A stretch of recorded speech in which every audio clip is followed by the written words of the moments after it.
لائے ہیں، پروردگار عالم ان کی جو جو خواہشات ہیں پوری فرمائے، اور اللہ تعالیٰ ان کو صحت درستی عطا فرمائے۔ ہاں، تقریباً آج ہم نے یہ بتایا تھا کہ قبلہ سید انیس شرائی صاحب خطاب فرمائیں گے، لیکن بہرحال جتنے بھی مومنین آ چکے ہیں ان سے التماس ہے کہ جو کھڑے ہیں وہ بھی تشریف لے آئیں تاکہ مجلس کا آغاز کیا جا سکے۔ صلوات پڑھ لیں محمد والے محمد۔ اللهم صل على محمد وعلى محمد۔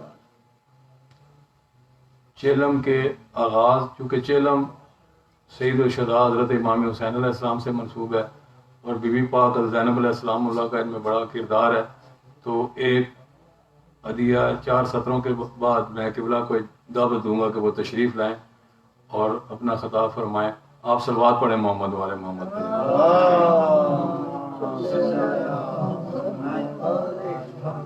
پوری کبھی منشاء شبیر نہ ہوتی، حضرت امام حسین علیہ السلام کا جو مشن ہے وہ نامکمل ہو جاتا۔ پوری کبھی منشاء شبیر نہ ہوتی، بھائی کی مددگار جو ہمشیر نہ ہوتی۔ بی بی پاک زینب علیہ السلام اللہ کا کردار جو دمشق میں تھا اور کربلا میں تھا وہ نہ ہوتا تو یہ سید الشہداء کی جو قربانی ہے یہ چھپ جاتی۔ تو اس نے شاعر نے کہا کہ پوری کبھی منشاء شبیر نہ ہوتی، بھائی کی مددگار جو ہمشیر نہ ہوتی، یہ خون چھپا جاتا اگر بنت علی کی بازار کے ہر موڑ پہ تقریر نہ ہوتی۔ صلوات پڑھنے محمد والے محمد۔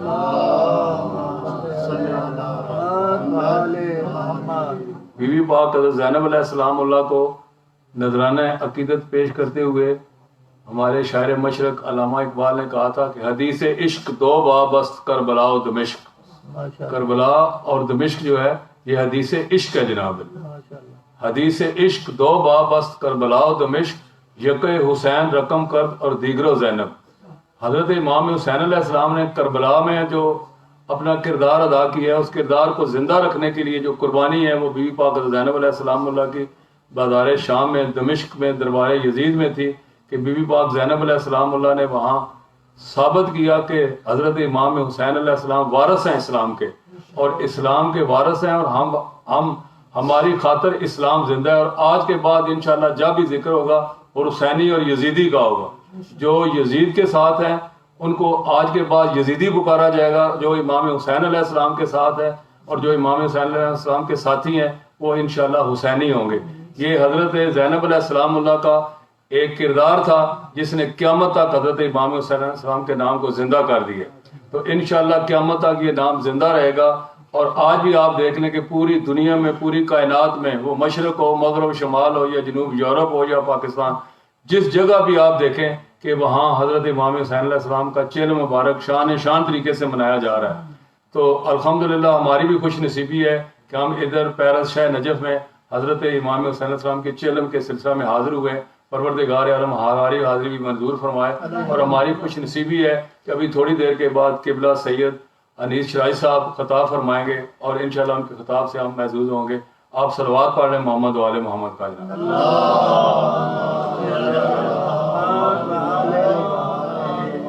اب میں قبلہ سید انیس الحسنین شرائی صاحب سے التماس کروں گا وہ تشریف لائیں اور چیلوں کے سلسلہ میں اپنا خطاب فرمائیں۔ صلوات پڑھ لیں محمد والے محمد۔ آؤ قبلہ۔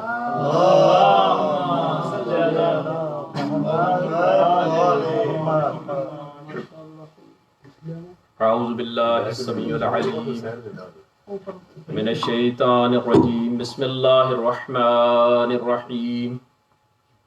الحمد للہ الذی لا یبلغ مدحتہ القائلون ولا يحصي نعماءه العادون ولا يعدي حقه المجتحدون الذي لا يدركه بعد الحمم ولا يناله غوث الفتن سبحان اللہ۔ الذي ليس لصفته حد محدود ولا نعت موجود ولا وقت محدود ولا أجل ممدود فطر الخلائق بقدرته ونشر الرياح برحمته ووطد بالصخور ميدان عرضه اول دین معرفہ وکمال معرفت التصدیق به ماشاءاللہ۔ ثم الصلاة والسلام على سيد الأشرف الأنبياء والمرسلين وعلى آله الطيبين الطاهرين المعصومين. أما بعد فقد قال الله تعالى في كتابه المجيد والفرقانه الحميد وقوله الحق وهو أصدق الصادقين. بسم الله الرحمن الرحيم.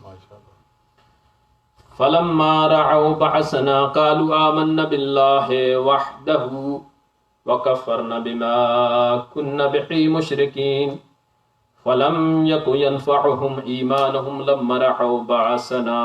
صلوات اللهم صل على محمد وآل محمد. Respected مومنین و مومنات، السلام علیکم ورحمۃ اللہ وبرکاتہ. وعلیکم السلام ورحمۃ اللہ. آج جہلم سید الشہداء مظلوم کربلا علیہ الصلوۃ والسلام امامیہ شاہ نجف پیرس فرانس سے ہم منا رہے ہیں کہ جتنا ہمیں حکومت کی پابندیوں کے باوجود جتنی ہمیں اجازت ہے اور جو ہماری ایس او پیز ہیں اس کے مطابق، وگرنہ دل تو ہمارا بھی یہی ہے کہ ہمارے حال فل ہوں، امام بارگاہ آباد ہوں، تمام مومنین و مومنات اس میں شرکت کر سکیں، کیونکہ مولا کا گھر جتنا آباد ہوگا اللہ ہمارے بھی گھروں کو اتنا ہی آباد کرے گا. اس کے بعد میں امامیہ شاہ نجف پیرس فرانس کے تمام اراکین کمیٹی اور تمام مؤمنین و مومنات کی طرف سے پاکستان میں جو آج آزاداران مظلوم کربلا علیہ الصلوۃ والسلام نے جلوس نکالے اور جو مشی کی، جو پیدل چلے امام حسین علیہ الصلوۃ والسلام کی زیارت کے اشتیاق میں، اس کے لیے میں ہم اپنے تمام بزرگان، بھائیوں، بہنوں، خواتین اور بچوں کی طرف سے ان تمام بزرگوں، بھائیوں، بہنوں، بچوں، بچیوں کو کی خدمت میں ہم سلام عرض کرتے ہیں. اور غالب اور یقیناً وہ قابل تحسین ہے اور ان پر سلام بھی کرنا چاہیے کہ جنہوں نے آج ذکر سید الشہداء کو زندہ کر دیا. بے شک یہ خدا کا وعدہ ہے، لیکن انہوں نے ذکر سید الشہداء کو زندہ کر دیا. اس مشی کو آپ نارمل نہ لیں، ان جلوسوں کو آپ نارمل نہ لیں. کل 4 لوگ تھے باہر نکلے اور یزید مرد آباد کے نعرے لگائے، لیکن اگر ان کو یہاں پہ 40 حسینی پہ سٹاپ نہ کیا جاتا تو کل یہ 100 کی تعداد میں نکلتے، پھر ہزاروں کی تعداد میں نکلتے، پھر لاکھوں کی تعداد میں نکلتے. باطل تو ویسے بھی زیادہ اکٹھے ہو جاتے ہیں. لیکن الحمدللہ سرزمین پاکستان پہ شیعہ سنی بھائیوں نے مل کر تمام حسینی بھائیوں نے مل کر یزیدیت کے منہ پہ تماچا دے دیا. اور آج الحمدللہ پاکستان کی تمام اقوام نے مل کر ذکر امام مظلوم کربلا کو بلند کیا اور یہ ثابت کر دیا کہ ہم سب حسینی ہیں. یہ ملک حسینیوں کا ہے، یہ ملک یزیدیوں کا نہیں ہے. اس ملک میں حسین کا راج ہے، یزید کا راج نہیں ہے. بلکہ وہ چند جو یزیدی تھے آج شرم سے میں سمجھتا ہوں کہ ان کو نیند بھی نہیں آ رہی ہوگی، اور میں ان کے لیے یہ دعا کرتا ہوں کہ اے یزید کی جائز اولادوں، ناجائز نہیں کہہ رہا ہوں، اے یزید کی جائز اولادوں، خدا تمہیں تمہارے باپ کے ساتھ ہی تمہاری دنیا آخرت کو محشور کرے اور تم اسی کے ساتھ اٹھائے جاؤ، اور انشاءاللہ ہماری دنیا آخرت حسین ابن علی کے قدموں میں ہو. اور حسینیوں تمہیں اللہ تمہاری دنیا کو بھی حسین کے قدموں میں دے اور تمہاری آخرت کو بھی حسین ابن علی کے قدموں میں دے. پروردگار عالم قرآن کے اندر ارشاد فرما رہا ہے فَلَمَّا رَعَوْا بَأْسَنَا قَالُوا آمَنَّا بِاللَّهِ وَحْدَهُ. پھر جب انہوں نے ہمارے عذاب کو دیکھا تو کہنے لگے ہم خدائے یکتا پر ایمان لاتے ہیں اور جن باتوں کا شرک کیا کرتے تھے ان سب کا انکار ہم کرتے ہیں. تو عذاب دیکھنے کے بعد کوئی ایمان کام آنے والا نہیں ہے. اور یہ اللہ کا مستقل طریقہ ہے جو اپنے بندوں کے بارے میں وضع کر چکا ہے. راوی نے سوال کیا امام رضا علیہ السلام سے،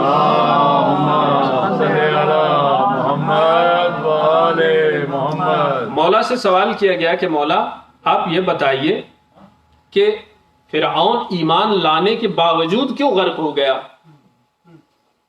اس نے تو اللہ پہ ایمان لایا تھا. قرآن کی آیت تو موجود ہے جس میں فرعون خود کہہ رہا تھا حتی اذا ادرکہ الغرق قال آمنت انہ لا الہ الا الذی آمنت ببنو اسرائیل وانا من المسلمین، کہ میں تو ایمان لے آتا ہوں، لیکن کب؟ اذا ادرکہ الغرق، جب غرق سامنے آ گیا. امام علی ابن موسیٰ رضا علیہ السلام سے جب سوال کیا کہ مولا اللہم صلی علی محمد وعلی محمد، مولا یہ بتائیے کہ آپ یہ ہمیں بتائیں کہ فرعون ایمان لانے کے باوجود غرق کیوں نہیں ہوا؟ امام علیہ السلام فرماتے ہیں کہ اس نے ایمان نہیں لایا یہاں تک کہ جب اس نے عذاب کا مشاہدہ کر لیا. یعنی عذاب کا مشاہدہ کرنے کے بعد ایمان لانا کوئی بڑی بات نہیں ہے. ایمان وہ ہے جو انسان اپنے دل سے لے آئے، جو اپنے جذبہ ایمان سے لے آئے، جو جوانی میں لے آئے یا بڑھاپے میں لے آئے، لیکن اللہ نے جب اسے یہ نعمتیں عطا کی ہیں وہ تب لے کر آئے.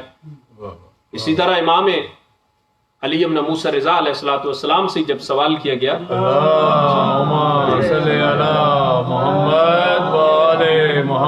مولا سجدہ شکر کیوں کرتے ہیں، یعنی امام نے فرمایا کہ سجدہ شکر کے ذریعے سے تم اپنے اللہ کا شکر ادا کرو اور نعمتوں میں فراوانی لو، نعمتوں میں اضافہ لو.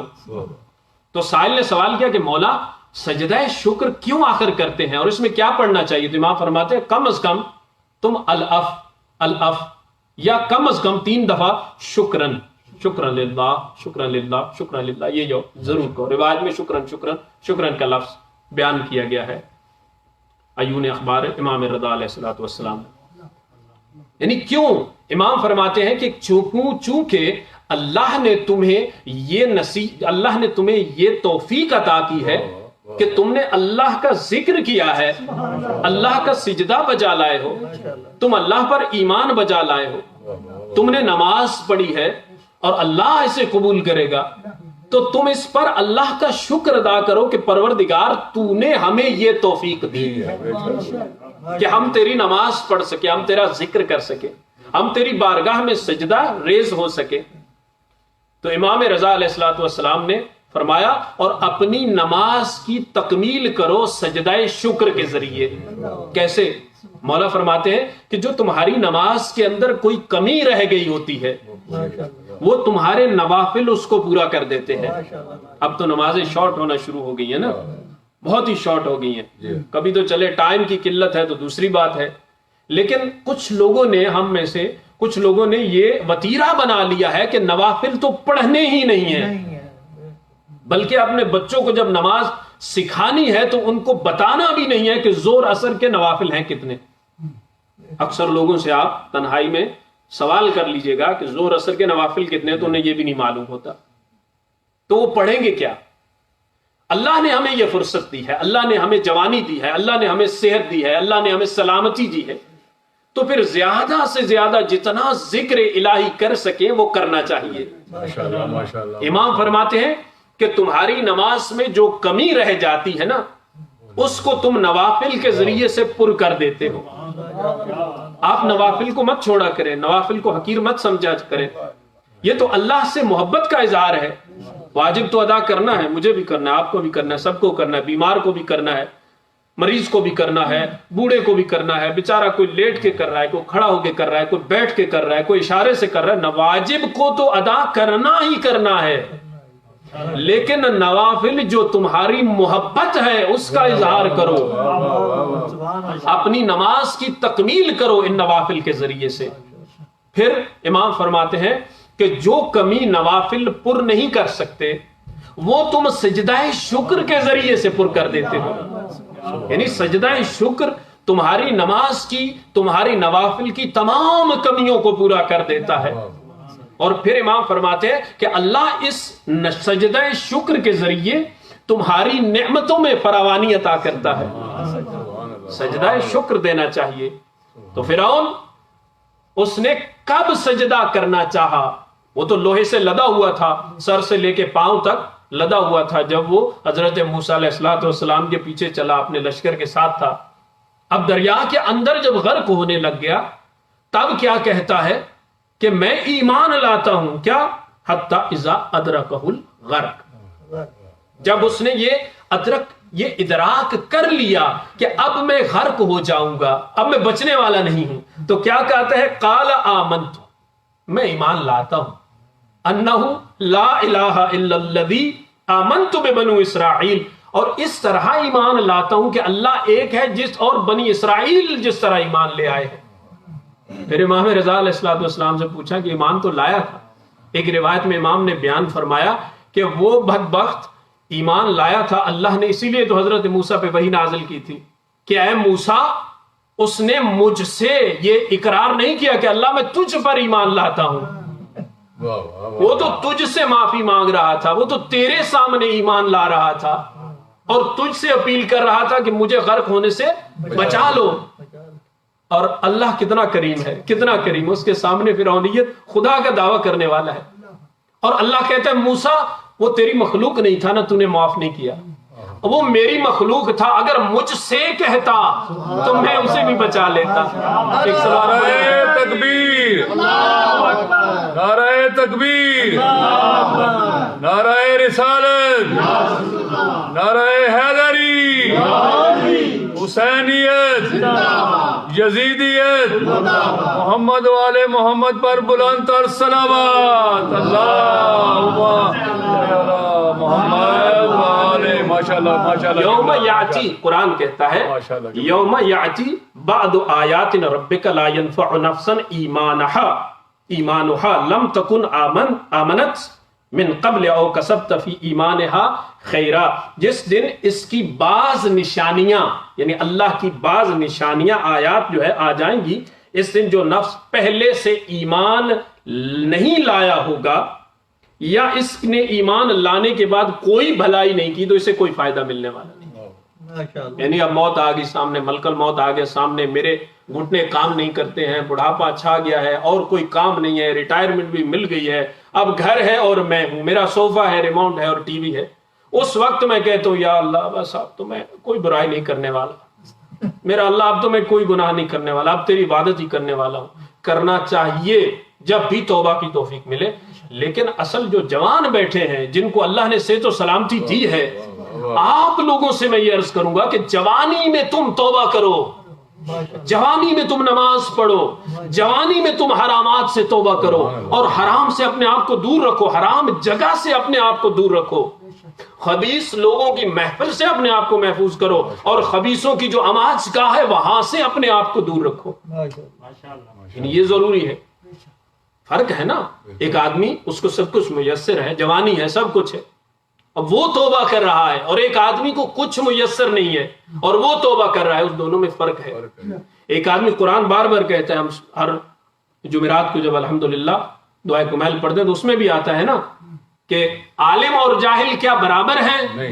نہیں، برابر نہیں ہے. قرآن جگہ جگہ پہ کہتا ہے جاہل اور علم رکھنے والا دونوں برابر نہیں ہیں. اسی طرح گناہ کا جس کو موقع فراہم ہوا ہے اور وہ نہیں کر رہا، وہ اور جس کو موقع ہی نہیں مل رہا، وہ دونوں برابر نہیں ہیں. جوانی میں آپ کو اللہ نے عبادت کی توفیق دی ہے تو اللہ کو مت بھولیں، اور جس دن نشانی آ جائے گی اس دن تو کیا ہر آدمی توبہ کر لے گا. جب کچھ نہیں ہوتا تو پھر ہر آدمی توبہ کرنے کے لیے تیار ہے.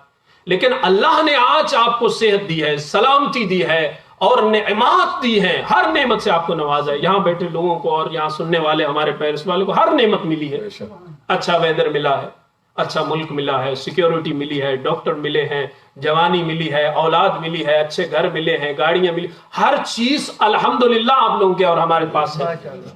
ایک تو اس پہ شکر ادا کرنا چاہیے اور اس کے شکر کے بدلے میں اللہ کی عبادت اور زیادہ کرنی چاہیے، کیونکہ تو نے ہمیں زیادہ دیا ہے تو ہم تیری عبادت اور زیادہ کریں گے. پھر پروردگار عالم نے ایک نشانی چھوڑ دی اس ملعون کی، فرعون کی. کیا؟ لوہے میں لدا ہوا ہے، ڈوبا نہیں. لوہے میں لدا ہوا ہے، پانی میں ڈوبا نہیں. اسی لیے تو قرآن نے کہہ دیا الآن وقد عصیت قبل وکنت من المفسدین فالیوم ننجیک ببدنک لتکون لمن خلفک آیات وان کثیرا من الناس عن آیاتنا لغافلون. قرآن خود کہتا ہے کہ اب جب تم نے پہلے نافرمانی کر چکے ہو اور تمہارا شمار مفسدوں میں ہو چکا ہے، اللہ قرآن میں اس کو کہہ رہا ہے تمہارا شمار مفسدوں میں ہو چکا ہے، خیر آج ہم تمہارے بدن کو بچا لیتے ہیں. اللہ خود کہتا ہے کہ ہم تمہارے بدن کو بچا لیتے ہیں. کس لیے؟ کہ بہت سے لوگ ہماری نشانیوں سے غافل ہی نہیں تو رہیں گے. امام رضا علیہ السلام سے جب پوچھا گیا کہ اللہ نے کیوں اس کے بدن کو بچایا، امام علیہ السلام فرماتے ہیں کہ اللہ نے اپنی قوم کو نصیحت کرنے کے لیے اس نشانی کو باقی رکھا، یعنی سر سے لے کے پاؤں تک لوہے میں لدا ہوا ہے لیکن پانی میں نہیں ڈوبا. اللہ نے حکم دیا کہ اس کی لاش کو نکال کے باہر پھینک دو، اور باہر پھینک دیا. کیوں؟ دیکھنے والوں تمہاری آنکھیں دیکھتی رہیں کہ اللہ کیا کرنے والا ہے، وہ کتنا قادر مطلق ہے. یعنی اس کو اگر یہ ڈوب جاتا تو پتہ ہی نہیں چلتا کون تھا کیسے تھا. پھر لوہے کو نکال کے لوگوں کو غور و فکر و تدبر کرنے پر مجبور کر دیا. کیوں؟ اس نے ایک اولی العزم نبی سے ٹکر لی. اولی العزم نہ بھی ہوتے تو بھی ان جو بھی اللہ کے اولیاء سے ٹکر لیتا ہے ان کا انجام یہی ہوتا ہے. اولی العزم کسے کہتے ہیں؟ اکثر لوگ کہتے رہتے ہیں اولی العزم. آپ تو ماشاءاللہ سب جاننے والے اہل علم لوگ ہیں. اولی العزم امام علیہ السلام سے پوچھا گیا تو 8ویں امام ہی ارشاد فرماتے ہیں کیونکہ یہ صاحبان شریعت اور عزم ہیں، یہ شریعت لے کر آئے ہوئے ہیں، اس لیے انہیں اولی العزم کہتے ہیں. یعنی حضرت نوح علیہ السلام اولی العزم ہیں. ان کے بعد حضرت ابراہیم علیہ السلام تشریف لے آئے. اب جب حضرت ابراہیم تشریف لائے اور ابھی آپ نے نبوت کا دعویٰ نہیں کیا تو آپ کس کی شریعت پر ہیں؟ آپ حضرت نوح کی شریعت پر ہیں. آپ حضرت نوح کی شریعت میں ہیں. پھر جب حضرت ابراہیم علیہ السلام کی کتاب آ گئی اور شریعت آ گئی تو حضرت نوح علیہ السلام کی شریعت کو، کتاب کو، دین کو مسخ کر دیا گیا. اس کو حضرت ابراہیم کی شریعت میں ضم کر دیا گیا.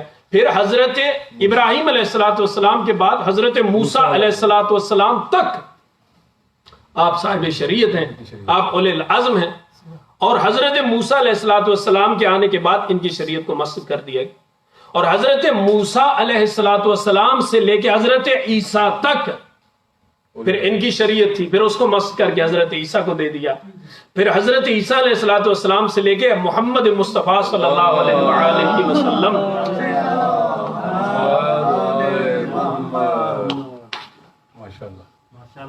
آپ تک تمام شریعت پھر حضرت محمد مصطفیٰ کی شریعتوں میں سمو دی اور تمام کتابوں کو محمد مصطفیٰ صلی اللہ علیہ وآلہ وسلم کی کتابوں میں، قرآن میں سما دیا. کیوں؟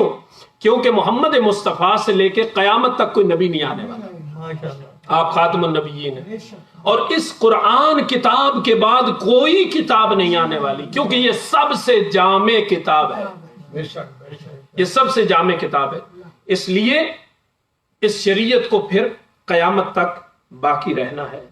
اب بات یہ ہے یہ ساری چیزیں ہمارے پاس موجود ہے، سب سے جامع موجود ہے.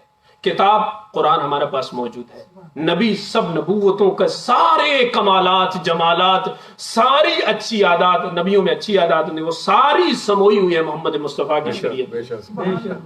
اس کے باوجود ہم لوگ کیوں پیچھے رہ رہے ہیں؟ کیا ہمیں پرابلم کیا ہے کہ ہم لوگ دوسری امتوں سے بہت پیچھے رہ گئے؟ آخر کوئی تو ہے. شریعت تو کامل ہے، کتاب بھی کامل ہے، نبی بھی کامل ہے، ان کے فرامین بھی کامل ہے. پھر آپ تو دوسروں سے بڑھ کے ہیں کہ آپ علی اور اولاد علی کو بھی ساتھ مان رہے ہیں اور تمام فرامین بھی آپ وہاں سے ہی لے رہے ہیں. وجہ یہ ہے کہ حقیقت میں ہم لوگوں نے بھی شریعت مصطفیٰ سے منہ موڑ لیا ہے، منمانی کی شریعتیں بنا لی ہیں. حقیقت یہ ہے کہ ہم نے بھی قرآن سے منہ موڑ رکھا ہے. قرآن کو پڑھتے نہیں ہیں، قرآن کو سمجھتے نہیں ہیں، قرآن پہ ہم تدبر نہیں کرتے ہیں، قرآن سے ہم دوری اختیار کر رہے ہیں. اپنی اولاد کو قرآن کی بجائے یورپین ماحول زیادہ سکھاتے ہیں. کبھی ہم نے اپنے بچوں کو, چھوٹے بچوں کو یہ فورس کیا ہے کہ نماز پڑھو؟ نہیں, بڑا ہو جائے گا خود ہی پڑھ لے گا. ہم بھی نہیں پڑھتے تھے. ارے بھائی آپ ایسے تھے نالائق, تو اولاد کو تو لائق بنا لو. ہم نہیں پڑھتا, ہم بھی تو پڑھ لیتے تھے. بچے پہ واجب نہیں ہے تب بھی اسے پڑھاؤ, اس کو عادت ڈالو, اس کو عادت ڈالو کہ وہ نماز پڑھے. بیٹی چھوٹی ہے تب سے اس کو پردہ پہناؤ تاکہ بڑی ہو کے اس کو پہنانے کی ضرورت نہ پڑے. بڑی ہو کے مانے گی ہماری بات؟ کیا کوئی نہیں مانتی, پھر ہم روتے ہیں. ہمیں شروع سے کوشش کرنی چاہیے. یہ کوشش ہم کب کر سکتے ہیں؟ کہ جب گھر میں قرآن کی تلاوت بلند ہوگی, جب گھر میں اللہ اکبر کی صدا بلند ہوگی, جب ہم سب نماز پڑھیں گے تو ہمارا بچہ بھی نماز پڑھے گا. ہم گانا سنیں گے تو بچہ بھی گانا سنے گا. اگر ہم قرآن کی تلاوت کریں گے تو ہمارا بچہ بھی قرآن کی تلاوت کرے گا. لہٰذا ہمیں کوشش کرنی چاہیے کہ ہم اللہ سبحانہ و تعالی کی دی ہوئی کتاب اور دی ہوئی شریعت پر عمل کریں, اور اس پر عمل کرتے ہوئے اپنی اولاد کو بھی ہم وہی سکھائیں جس کا ائمہ طاہرین علیہم الصلاۃ والسلام نے ہمیں سکھایا ہے. یہ آنکھ, کان اور دل, ان کو جواب دینا ہے. قرآن بیان کرتا ہے نا, وَأَعْزَاؤُكُمْ جُنُودًا وَجَوَارِحُكُمْ شُهُودًا, کہ تمہارے اعضاء جو ہیں وہ میرے فوجی ہیں. اللہ کہتا ہے جنودا, جندی کی جمع ہے جنود, اور جندی کا اردو ترجمہ ہے فوجی, اور جنود فوج کو کہتے ہیں. یعنی اعضاؤکم جنودا وجوارحکم شہودا, تمہارے جوارے جو ہیں وہ میری طرف سے تمہارے اوپر گواہ رکھے گئے ہیں. یہ سارے ہمارے نہیں ہیں, اس کے گواہ ہیں. بلکہ ایک بار امام حسین مظلوم کربلا علیہ الصلوۃ والسلام فرماتے ہیں,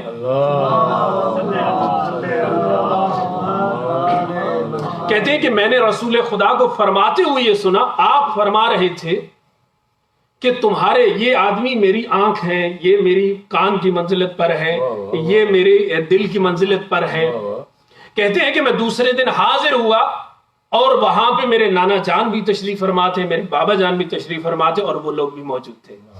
امام مظلوم کربلا سوال کرتے ہیں, کہتے ہیں نانا جان یہ بتائیے کہ کل آپ فرما رہے تھے کہ فلاں میری آنکھ کی منزلت پر ہے, فلاں میرے کان کی منزلت پر ہے, فلاں میرے دل کے منزلت پر ہے, تو کیا ہے اس کا ماجرا؟ اور اس امام رسول خدا صلی اللہ علیہ وآلہ وسلم فرماتے ہیں کہ اس وقت اشارہ کیا اور ان تینوں کی طرف سے کہا, اشارہ کر کہا یہ میری منزلت آنکھ ہے, یہ میری منزلت کان ہے, یہ میری منزلت دل ہے. اور پھر علی کی طرف اشارہ کر کے کہا کہ سب کے سب اس کے بارے میں تم سے سوال کیا جائے گا. یعنی قرآن کی آیت موجود ہے نا, ان السمع والبصر والفؤاد كل اولئک کان عنہ مسئول, بے شک کان, آنکھ اور دل, ان سب سے اس کے متعلق پوچھا جائے گا. پھر حضرت سے پوچھا گیا, بڑی پیاری بات, اور بس اس کے بعد چند جملے مصائب کے. کہا کس کے بارے میں قرآن کہتا ہے کہ ان سے سوال کیا جائے گا؟ آنکھوں سے, کان سے اور تمہارے دل سے کس چیز کا سوال کیا جائے گا؟ تو پھر قرآن کی آیت پڑھ کے رسول خدا فرماتے ہیں وَقِفُوهُمْ إِنَّهُمْ مَسْئُولُونَ, کھڑا کر دو ان کو اور ان سے سوال کرو. پوچھا گیا کس کا سوال ہے؟ معصوم فرماتے ہیں وہ ولایت علی کا سوال ہے. کہ ان سے ولایت علی کا سوال کیا جائے گا. تم ولایت علی رکھتے ہو یا نہیں رکھتے ہو؟ مولا علی علیہ الصلوۃ والسلام ہی تو جنت و جہنم کی پہچان ہے. اللہ کے حبیب فرماتے ہیں کہ قیامت کے دن ایک طرف جہنم کی صدا ہوگی, ایک طرف علی کی صدا ہوگی. یہاں جہنم کہے گی ہاد علی, یہ میرا ہے, میری طرف بھیج دو. یہاں کہے گا علی مرتضی, ہاد علی, یہ میرا ہے, اسے میری طرف بھیج دو. یعنی علی کا نام جو ہے, علی کی ولایت جو ہے, علی کی ذات جو ہے, وہ تقسیم کرنے والی ہے جنت اور جہنم کی. یہی وجہ تھی. بس چند جملے مصائب کے. یہی وجہ ہے کہ جب امام زین العابدین علیہ الصلوۃ والسلام سے پوچھا گیا نا کہ مولا آپ کو سب سے زیادہ تکلیف کہاں ہوئی؟ 3 بار. ہمارے معصوم بچوں کو بھی یہ جملہ یاد ہے, 3 بار. الشام, الشام الشام، شام میں راوی سے امام فرماتے ہیں 7 مقام شام میں ہمارے اوپر ایسے گزرے کہ جو کہیں نہیں گزرے. یعنی علی اکبر کی موت دیکھی، امام کی نظر میں وہ کم تھا. حسین ابن علی کا کٹا گلا دیکھا، امام کی نظر میں وہ کم تھا. امام فرماتے ہیں کہ جب ہم شہر کے باہر آتے، لوگ مسلح ہو کر نیزوں کے ساتھ، تلواروں کے ساتھ، لکڑیوں کے ساتھ اکٹھے ہو کے ہمیں ہر طرف سے گھیر لیتے، اور یہ لوگ کہتے تھے کہ ان سے بدلے لے لو اپنے، اور لوگ ہمیں نیزوں کی انیوں سے ہمارے اوپر ظلم کرتے. امام فرماتے جب ہم شہروں میں گھستے اور شہر کی گلیوں میں ہم چل رہے ہوتے، اس وقت چھتوں پر شام والے چڑھ جاتے اور ان کو کہا جاتا کہ ان سے بدلے لے لو، ان سے بدلے لے لو. امام فرماتے ہیں کوئی ہمارے اوپر مٹی پھینکتا، کوئی ہمارے اوپر آگ پھینکتا، کوئی ہمارے اوپر لکڑیاں پھینکتا. امام فرماتے ہیں میرے ہاتھ تو پسے پشت باندھے ہوئے تھے. ایک ظالم نے یا کچھ لوگوں نے، ظالم لوگوں نے جب چھت سے آگ پھینکی، آگ میرے امامے میں لگ گئی. امام فرماتے ہیں میں اس آگ کو بجھا نہیں سکتا تھا. حالت یہ تھی میرا سر جل رہا تھا اور میں گریہ کر رہا تھا. میری مائیں بہنیں دیکھ کر التجا کر رہی تھی اور یہ آگ میرے سر کو جلا رہی تھی. امام فرماتے ہیں یہاں تک نہیں بلکہ ہمیں لا کے یہود و نصارہ کے دروازوں کے سامنے کھڑا کر دیا جاتا اور یہود و نصارہ سے کہا جاتا یہ اسی علی کی اولاد ہے جس نے تمہارے ماماؤں کو، چاچاؤں کو، تمہارے بزرگوں کو، باپ بیٹوں کو قتل کیا ہے. ان سے آج بدر کے، خیبر کے، حنین کے بدلے لے لو. اور پھر وہ ظلم کیا کرتے تھے. امام فرماتے ہیں کہ ہم برداشت نہ کر پاتے. پھر امام کہتے ہیں انہوں نے اس سے بڑا بھی ظلم کیا. کون سا؟ کہا کہ انہوں نے سروں کو لا کے، کٹے ہوئے سروں کو، شہداء کے سروں کو لا کے ہماری بیویوں کے درمیان میں، سب کے سامنے، بلکہ جناب زینب کلثوم کے سامنے میرے بابا حسین علی اکبر کا سر، عباس کا سر رکھ دیا. اور میری پھوپھی اماں جب سر کو دیکھتی تھی ان کی آنکھیں جھک جاتی تھی اور ہماری عورتوں کے بین بلند ہوتے تھے. انہوں نے علی اکبر کا سر لے کے، قاسم کا سر لے کے میری بہن سکینہ کے سامنے رکھ دیا. سکینہ رو رو کے کہتی تھی اکبر تو مجھے چھوڑ کے کہاں چلے گئے. امام فرماتے ہیں انہوں نے ہمیں ایسے زندان میں رکھا ہے جس کی چھت نہیں تھی، اس سے کبھی گرمی کی آگ برستی، کبھی سردی برستی، ہمیں رات بھر اس میں نیند نہ آتی. اللہ لعنت اللہ علیہ.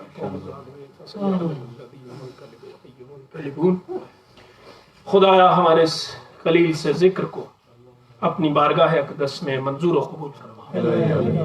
یا اللہ بحق محمد و اہل بیت محمد حاضرین کے اور جو لوگ لائیو دیکھ رہے ہیں اور امامیہ شاہ نجف پیرس کے بالخصوص مومنین و مومنات اور بالعموم پوری دنیا کے جو مومنین و مومنات ہیں ان سب کے صغیرہ و کبیرہ گناہوں کو معاف فرما. میرا اللہ اس کرونا وائرس کی وبا سے ہم سب کو محفوظ فرما. یا اللہ بحق محمد و اہل بیت محمد ہمیں ایمان کامل عطا فرما. یا اللہ بحق محمد و اہل بیت محمد ہمیں شیطان ملعون کے شر سے محفوظ فرما اور شیطان ملعون کے چیلوں سے اور اس کے سپاہیوں سے ہمیں محفوظ فرما. یا اللہ امام زمان علیہ السلام کے ظہور میں تعجیل فرما. میرا اللہ امام زمان علیہ السلام کو ہم سے راضی و خوشنود فرما. یا اللہ اس امام بارگاہ امامیہ شاہ نجف پیرس کو دن دگنی رات چگنی برکت اور ترقی عطا فرما. میرا اللہ آزاداران مظلوم کربلا علیہ السلام دنیا کے جس کونے میں جنہوں نے آج جلوس نکالے یا جو کسی مجبوری کے تحت، بیماری کے تحت شریک نہیں ہو سکے، یا جو ہم لوگ یہاں پہ تھے، مالک ہم سب کو امام حسین علیہ السلام کے انصاروں میں شامل فرما. یا اللہ بحق محمد و اہل بیت محمد علیہ السلام ہماری اولادوں کو راہ محمد و اہل بیت محمد پہ چلنے کی توفیق عطا فرما. یا اللہ بحق محمد و اہل بیت محمد ہمیں ہمارے دل میں، دنیا میں ہمیں محبت محمد و اہل بیت محمد نصیب فرما. موت کے وقت اور قبر میں یوم القیامہ شفاعت محمد و اہل بیت محمد نصیب فرما. یا اللہ بے روزگار مومنین کو روزگار عطا فرما. یا اللہ پریشان حال مومنین و مومنات کی پریشانی کو دور فرما. یا اللہ ہمارے مریض و مریضات کو شفاء کاملہ عاجلہ عطا فرما. یا اللہ بحق محمد و اہل بیت محمد علیہ الصلوۃ والسلام جب قیامت کے دن ہم اٹھے تو ایک ہاتھ میں قرآن اور ایک ہاتھ میں دامن اہل بیت نصیب فرما. یا اللہ ہمارے والدین کے گناہوں کو معاف فرما, ہمارے مرحومین و مرحومات کے گناہوں کو معاف فرما. یا اللہ بحق محمد و اہل بیت محمد ہماری ہر نیک دینی شرعی حاجات کو پورا فرما. اللہم صلی علی محمد و علی محمد وعجل فرجہ. ماشاء اللہ.